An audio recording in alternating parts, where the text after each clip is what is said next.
गीता जी का 7वां अध्याय, श्लोक संख्या 2, 3, 2 and 3। ज्ञानम तेऽहं सविज्ञान मिदं वक्ष्याम्यशेषतः यज्ञात्वा नेह भूयोऽन्यज् ज्ञातव्यमवशिष्यते।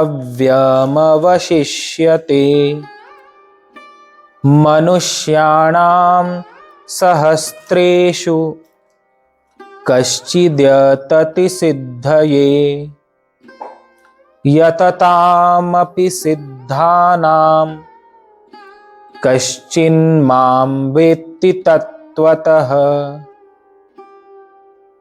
हिंदी अर्थ: मैं तेरे लिए इस विज्ञान सहित तत्व ज्ञान को संपूर्णतया कहूंगा, जिसको जानकर संसार में फिर और कुछ भी जानने योग्य शेष नहीं रह जाता। हजारों मनुष्यों में कोई एक मेरी प्राप्ति के लिए यत्न करता है, और उन यत्न करने वाले योगियों में भी कोई एक मेरे परायण होकर मुझको तत्व से अर्थात यथार्थ रूप से जानता है।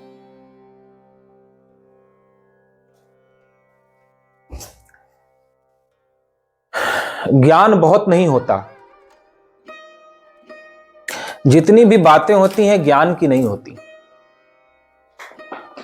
हम कहते भले हैं कि हम ज्ञान की बात कर रहे हैं, ज्ञान का उपदेश कर रहे हैं, ज्ञान की बातें सुन रहे हैं, ज्ञान की बातें पढ़ रहे हैं, ज्ञान की बातों का विचार कर रहे हैं, ज्ञान की बात पर चलने का अभ्यास और प्रयास कर रहे हैं, किंतु ज्ञान की कभी कोई चर्चा की ही नहीं जा सकती, ज्ञान का उपदेश किया ही नहीं जा सकता।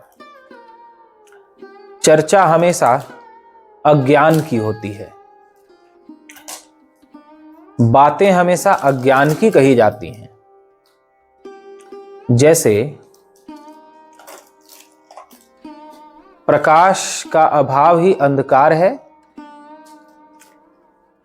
उसी प्रकार ज्ञान का अभाव ही अज्ञान है। अज्ञान को हटा दो तो जो बचेगा वो ज्ञान बचेगा।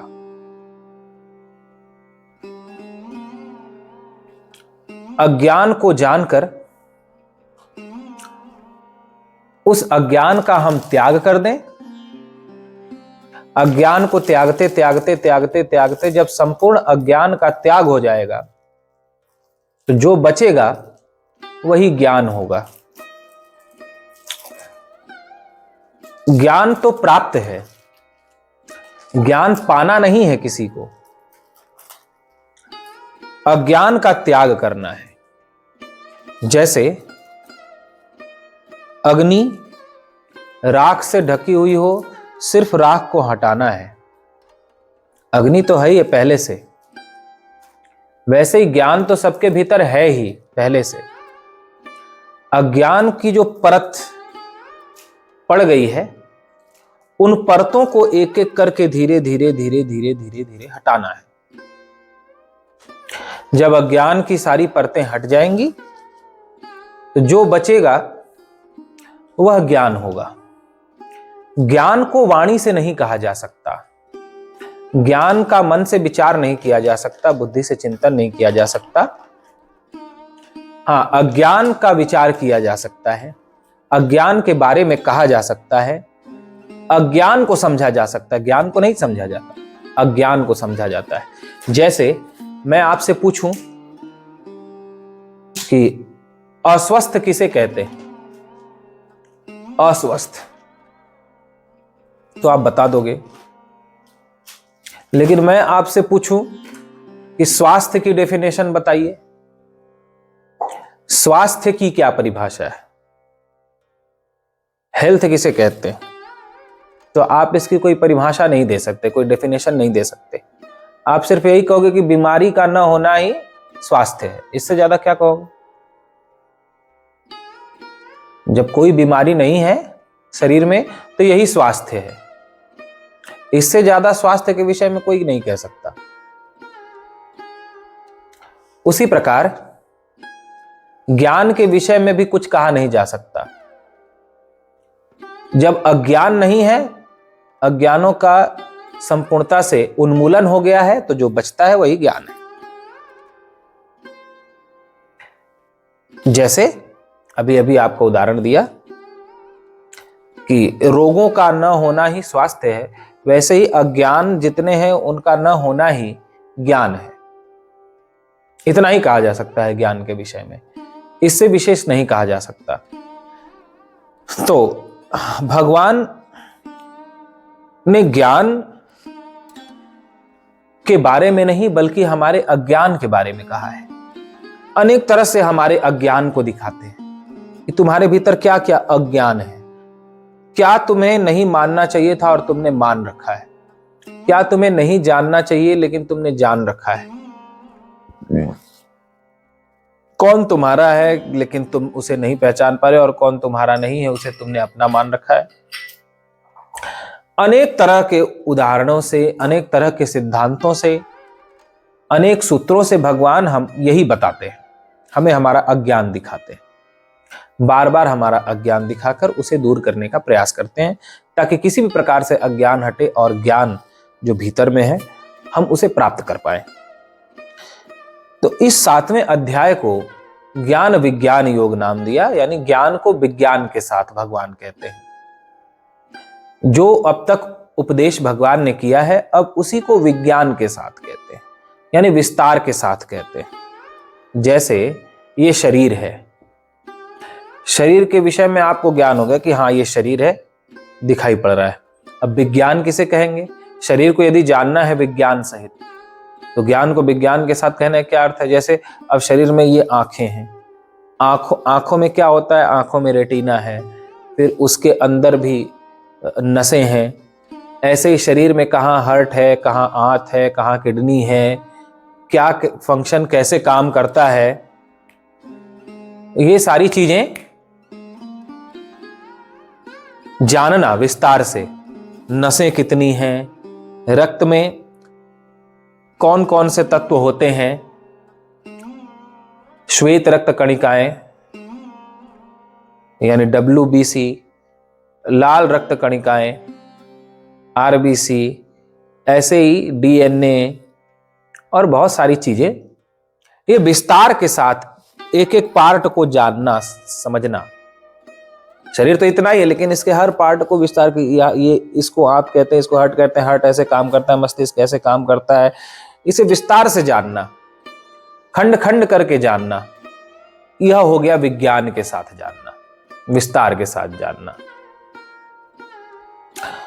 भगवान कहते हैं मैं तेरे लिए इस विज्ञान सहित तत्व ज्ञान को संपूर्णता से कहूंगा। अब तक जो मैंने तुमसे ब्रह्म ज्ञान कहा है, ब्रह्म विद्या कही है, अब मैं इसे विज्ञान के साथ यानी विस्तार के साथ कहूंगा। वही अध्यात्म विद्या, वही तत्व ज्ञान अब विज्ञान के साथ कहूंगा, खंड खंड करके इसे समझा कर कहूंगा, जिसको जानकर संसार में फिर और कुछ भी जानने योग्य शेष नहीं रह जाता। हे अर्जुन, यह तो निश्चित बात है कि अब मैं तुम्हें जो बताने जा रहा हूं उसे बताने के बाद तुम्हें कुछ भी जानना बाकी नहीं रह जाएगा। तुम संपूर्णता से जो जानने जैसा है वह जान जाओगे, तुम्हारा अज्ञान संपूर्णता से समाप्त हो जाएगा, यह मेरा विश्वास है। जैसे आप किसी वस्त्र की दुकान पर जाओ तो दुकानदार अनेक तरह के वस्त्र दिखाता है, ये कलर देखो, ये कलर देखो, ये डिजाइन देखो, धीरे धीरे पहला दिखाएगा, दूसरा दिखाएगा, आप कहोगे नहीं थोड़ा ये कलर दिखाओ, फिर थोड़ा ऐसी डिजाइन दिखाओ, फिर तीसरा दिखाएगा, फिर चौथा दिखाएगा, फिर वो कहेगा मैं ये वाला देखो, ये तो आपको पसंद आ ही जाएगा, भाई साहब ये वाला देखो, ये आपको कलर और ये डिजाइन तो आपको पसंद आ ही जाएगा। वो एक एक करके दिखाता जाता है और आप उसको देखते जाते हो और आपको लगता है कि हाँ बस इससे थोड़ा सा और अच्छा मुझे दिखा दो, हाँ बस थोड़ा ये डिजाइन और मुझे दिखा दो, और फिर आप पसंद कर लेते हैं। यही स्थिति हो रही है। भगवान अर्जुन को अनेक तरह से समझा रहे हैं, कभी ध्यान योग के द्वारा समझा रहे हैं, कभी ज्ञान योग के द्वारा समझा रहे हैं, कभी कर्म योग के द्वारा समझा रहे हैं, जो अभी तक 6 अध्यायों तक भगवान ने समझाया।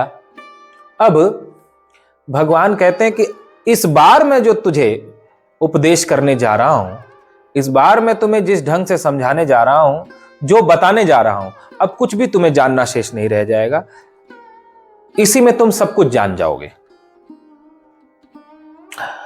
कहते हैं हजारों हजार मनुष्यों में कोई एक मेरी प्राप्ति के लिए यत्न करता है। भगवान ने यह कहा, हे अर्जुन, आत्मज्ञान पाना बहुत सरल, बहुत सरल, बहुत सरल है। परम पूज्य दादा गुरु श्री गीता घाट बाबा जी कहा करते थे कि रोटी बनाना भी कठिन है, लेकिन भगवान को पाना उससे भी सरल काम है। भगवान को पाना रोटी बनाने से भी सरल काम है, लेकिन फिर भी हमें कठिन लगता है। क्यों कठिन लगता है? अब इसी का उत्तर अगले श्लोक में भगवान दे रहे हैं कि भगवान पाना बहुत सहज है। अब जैसे मछली को जल पाना क्या कठिन है? वो जल में ही है, बहुत सहज है, सबसे सहज उसको जल पाना ही है। पक्षी को क्या वायु पाना कठिन है? नहीं, पक्षी के तो चारों तरफ वायु ही है। मनुष्य का पृथ्वी प्राप्त करना कठिन है? नहीं, मनुष्य पृथ्वी पर ही है। ठीक उसी प्रकार परमात्मा में ही सभी निवास करते हैं। परमात्मा को प्राप्त करना तो सबसे सहज है, सबसे सरल है, लेकिन फिर भी बहुत कठिन क्यों हो जाता है? इतना सरल होते हुए भी आत्मज्ञान पाना इतना कठिन, इतना दुस्साध्य क्यों हो जाता है सहज होते हुए भी? भगवान इसका उत्तर देते हैं कि आत्मज्ञान पाना कठिन नहीं है। तो क्या कठिन है?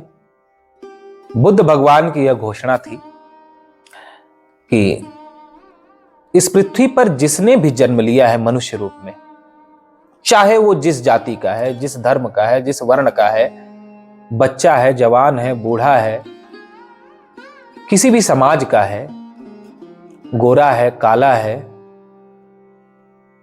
बुद्धिमान है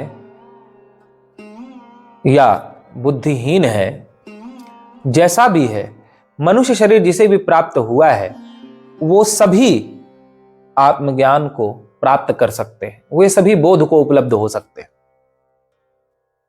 तो किसी ने बुद्ध भगवान से पूछा, प्रभु, जब हर कोई, जिसने भी मनुष्य शरीर पाया है, हर कोई यदि आत्मज्ञान पा सकता है, बोध प्राप्त कर सकता है, तो सब पाते क्यों नहीं है? ये तो गिनती के दिखाई पड़ते हैं, आप जैसे बुद्ध एकाध, आप जैसे ज्ञानी, आप जैसे बुद्ध तो एकाध गिनती के होते हैं, और आप कहते हो कि सभी प्राप्त कर सकते हैं जिसने भी मनुष्य शरीर पाया है। तो बुद्ध भगवान ने कहा, मैं ये कहता हूं कि जिसने भी मनुष्य शरीर प्राप्त किया, वो चाहे जैसा भी हो, मनुष्य शरीर उसे मिल गया तो सभी बोध प्राप्त कर सकते हैं, सभी आत्मज्ञान प्राप्त कर सकते हैं। उनके भीतर ऐसी क्षमता और शक्ति छिपी हुई है। लेकिन मैंने ये नहीं कहा कि बिना चाहे तो प्राप्त कर सकते हैं। आत्मज्ञान पाना कठिन नहीं है, आत्मज्ञान पाने की इच्छा होना कठिन है। भगवान का दर्शन होना कठिन नहीं है, भगवान के दर्शन की सच में इच्छा होना कठिन है। भगवान के दर्शन की इच्छा ही नहीं होती। इच्छा तो कुछ और देखने की होती है, इच्छा तो कुछ और पाने की होती है। यदि सच में सच्चे हृदय से केवल भगवान को पाने की इच्छा हो, तो जिसने भी मनुष्य शरीर पाया है, कोई ऐसा प्राणी नहीं है जो भगवान का दर्शन न कर सके, जो भगवान को न पा सके, लेकिन उसकी इच्छा होनी चाहिए। तो भगवान पाना दुर्लभ नहीं है, भगवत दर्शन की इच्छा दुर्लभ है। और कहते हैं हजारों हजार मनुष्यों में कोई एक मेरी प्राप्ति के लिए यत्न करता है। हजारों हजार लोगों में कोई एक होता है जो भगवान को पाने के लिए प्रयास करता है कि मुझे भगवान का दर्शन हो, मुझे आत्मज्ञान प्राप्त हो। उसे और कुछ नहीं चाहिए, न तो उसे पुत्र चाहिए, न परिवार चाहिए, न सुख सुविधाएं चाहिए, उसे केवल भगवान चाहिए। ऐसा हजारों हजार में कोई एक होता है और प्रयत्न करता है कि मुझे भगवान मिले। उन प्रयत्न करने वालों में भी कोई एक मेरे परायण होकर मुझे तत्व से जानता है। हजारों में से पहले तो कोई एक प्रयत्न करता है भगवान को पाने का, और उन प्रयत्न करने वाले बहुत से योगियों में भी कोई बिरला ही भगवान को तत्व से जान पाता है, क्योंकि विघ्न बाधाओं से भरा हुआ मार्ग है। किंतु भगवान ने पिछले अध्याय में कहा कि एक बार संकल्प करके आगे बढ़ गया तो किसी न किसी जन्म में मुझे प्राप्त कर ही लेता है। लेकिन प्राप्त करने की इच्छा होना ही सबसे पहले बड़ी कठिन बात है। मंदिरों में भीड़ तो हम देखते हैं, तीर्थों में भीड़ देखते हैं, सत्संग कथाओं में हजारों लाखों की भीड़ रहती है, लेकिन क्या वो सब भगवान को चाहने वाले लोग हैं? भगवान को ही चाहने वाले लोग नहीं हैं, भगवान से चाहने वाले लोग हैं। वे भगवान को भगवान के लिए नहीं चाहते, वे भगवान को अपने सुख के लिए चाहते हैं, अपनी अनुकूलता के लिए चाहते हैं, अपने स्वार्थ के लिए चाहते हैं। नहीं तो भगवान ने गीता में कहा कि हजारों में कोई एक बिरला होता है जो केवल मुझे चाहता है, और उन चाहने वालों में भी इच्छा टिकी रह जाए, ऐसा कोई दुर्लभ योगी मुझे प्राप्त कर पाता है। तो भगवान से हमें यह मांगना चाहिए कि हे प्रभु, मेरे हृदय में केवल आपके दर्शन की इच्छा हो, केवल आपको पाने की इच्छा हो, मुझे और किसी को देखने की इच्छा न हो, न किसी की अच्छाई न किसी की बुराई, और किसी के बारे में जानने की कामना न हो कि वो कैसा है कैसा नहीं है। मुझे सिर्फ आपको ही पाने की, आपको ही जानने की लालसा कामना हृदय में बनी रहे, ऐसी आप कृपा करें। हमें भगवान से रोज प्रार्थना करनी चाहिए। भगवान चाहेंगे तभी आपके हृदय में उनको पाने की कामना उत्पन्न हो सकती है, उनके प्रति प्रेम और अनुराग उत्पन्न हो सकता है। बोलिए गीता माता की जय।